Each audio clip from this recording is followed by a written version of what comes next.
Wala pang bagyo pero may bantang mabubuo. Dalawang weather system na binabantayan ng Pag-asa ngayon. Mabubuo na kaya ang susunod na bagyo na tatawaging Kaloy? Pag-usapan natin mga kababayan. Magandang araw Pilipinas! Ito ang Pilipinas Weather ngayon. Narito na ating update sa panahon.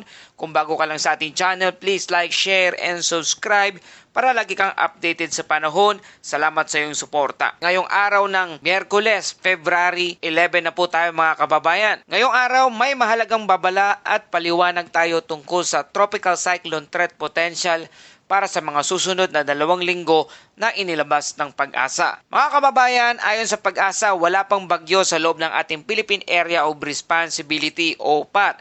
Ngunit may mga binabantayang tropical cyclone-like vortices na maaaring makaapekto sa ating panahon. Sa madaling salita, tahimik sa ngayon pero hindi tayo dapat maging kampante. Ayon sa Tropical Cyclone Threat Potential Bulletin na inilabas ng Pag-asa nitong mga nakailang araw, sa Week 1 forecast mula February 9 hanggang February 15, 2026, walang bagyo sa ating Philippine Area of Responsibility. Sa buong linggong ito, walang tropical cyclone threat potential sa loob ng ating Philippine Area of Responsibility. Walang inaasahang direktang landfall.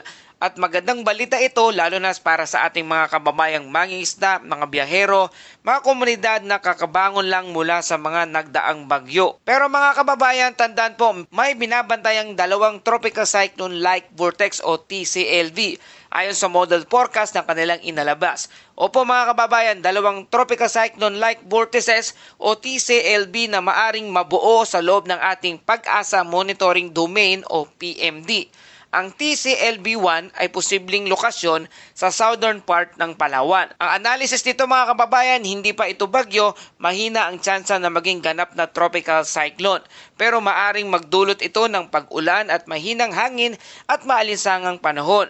Mga kababayan, sa Palawan, hindi ito dahilan para magpanik, pero makinig para rin sa update sa mga darating na panahon at kalagayan sa ating lugar. Ang TCLB2 naman ay posibleng lokasyon sa bandang eastern boundary ng ating Philippine Area of Responsibility o PAR. Malayo pa sa kalupaan. Mababa rin ang tsansang pumasok o lumakas ito. Mas nakakaapekto pa rin ang mga ulap, pagbabago ng hangin at bahagyang pag-ulan sa silangang bahagi ng ating bansa. Mga kababayan, ang tropical cyclone formation ay mayroong low likelihood. Para sa week 1, may nabubuong weather system pero mababa ang tsansa na maging ganap itong isang bagyo. Para naman sa Week 2 forecast mula February 16 hanggang February 22, 2026 sa ikalawang linggo, mas bumababa pa ang posibilidad ng tropical cyclone-like vortex formation. Halos walang kondisyon para sa pagbuo ng isang susunod na bagyo o bagong bagyo. Ang tropical cyclone genesis is unlikely, kaya ayon sa Pag-asa, ang tropical cyclone threat potential is less likely sa mga susunod na 2 linggo. Ano pong ibig sabihin nito sa mga karaniwan nating mga kababayan na nakikinig? Sa simpleng paliwanag po, mas kaunting bagyo at mas maayos na biyahe sa dagat. Mas ligtas na kondisyon sa karamihan ng lugar, ngunit may posibilidad pa rin na mararanasan ang mga lokal na pag-ulan at biglaang thunderstorm at hanging amihan sa iba't ibang bahagi ng ating bansa. Sa ating mga kababayan, sa mga nakaraang taon, maraming pagkakataon na walang bagyo sa forecast pero may biglaang nabubuong LPA o Low Pressure Area o TCLV o Tropical Cyclone-like Vortex. Ang ilan ay biglang lumalakas kapag nagbago ang atmospheric pattern.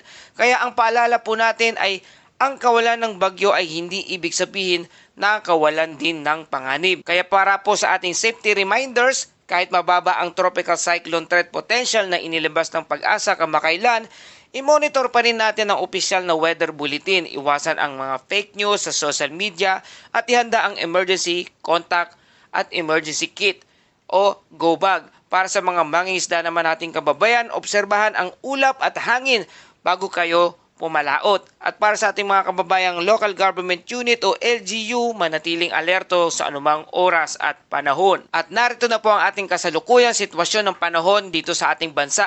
Ngayong araw ng Miyerkules, February 11, Shearline ang patuloy na nakakaapekto sa ating bansa dito sa bandang sa Visayas. Samantalang ang northeast monsoon naman o hanging amihan ang umiiral sa may bandang Luzon. Mga kababayan, pag nagsalubong ang malamig na hanging amihan at mainit na hangin mula sa timog, nabubuo naman ang shearline na nagdudulot ng tuloy-tuloy na ulan at pagkulog at pagkidlat sa iba't ibang bahagi ng ating bansa. Base sa ating weather forecast condition sa lugar ng Visayas, Albay, Sorsogon, Masbate, Dinagat Island, ang panahon ay maulap na kalangitan, may kalat-kalat na pag-ulan at may pulupulong pagkulog at pagkidlat.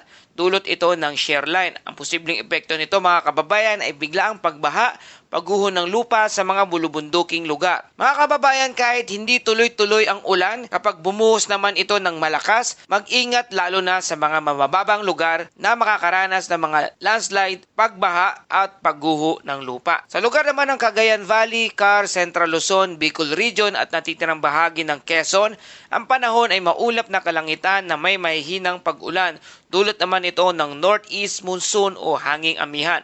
Ang epekto po nito ay walang inaasahang malaking pinsala, pero paalala po, ang mahina ngunit tuloy-tuloy na ulan ay maari pa ring magdulot ng madulas na kalsada at pagbaha sa ilang lugar. Para naman sa Metro Manila at natitirang bahagi ng bansa, partikular dito sa Luzon, ang panahon ay bahagyang maulap hanggang maulap na may isolated light rains. Dulot naman ito ng northeast monsoon o hanging amihan.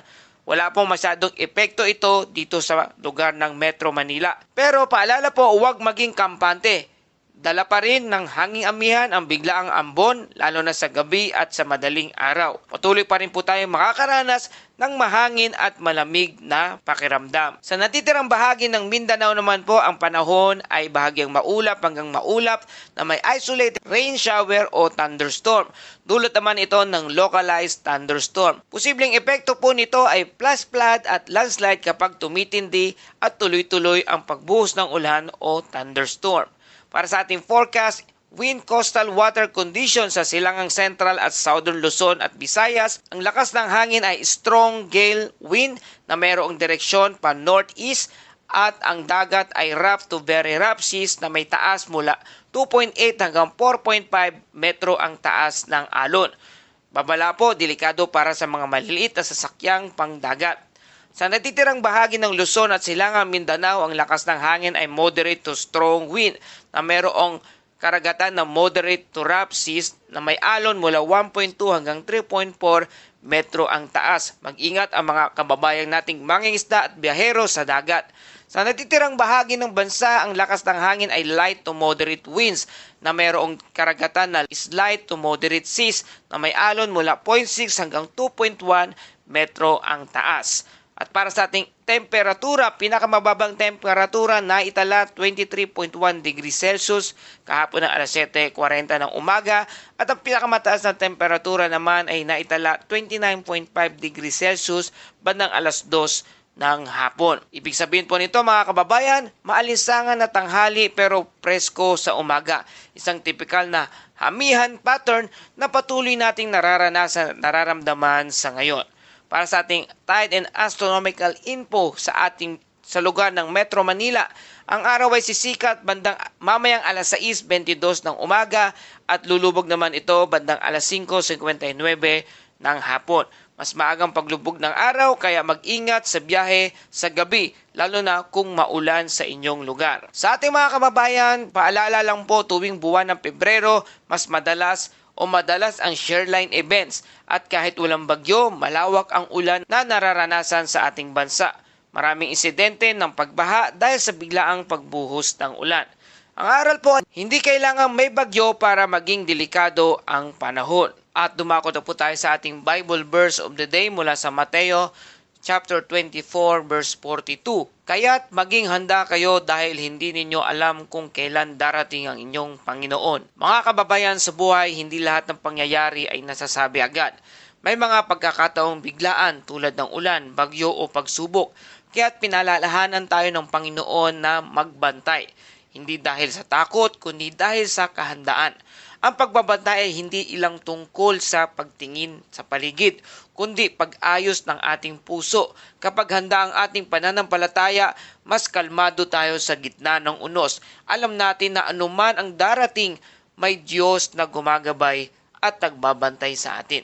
Ngayon, habang binabantayan natin ang panahon at mga pagbabago nito, naway mas lalo rin nating bantayan ang ating relasyon sa Diyos sa panalangin, sa paggawa ng mabuti at sa pagtitiwala sa Kanya, maging ang pagsunod sa Kanyang kautusan.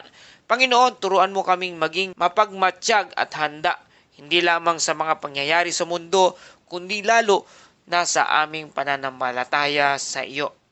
Ito pa, mandalangin sa pangalan ni Jesus. Amen. At yan po ang ating update sa panahon sa araw na ito. Kung nagustuhan nyo ang balitang ito, please like, share, and subscribe para lagi kayong updated sa panahon. Salamat sa inyong suporta. Ito ang Pilipinas weather ngayon na lagi nagpapaalala, maghihanda, magiligtas, mag-alerto. Ingat tayong lahat.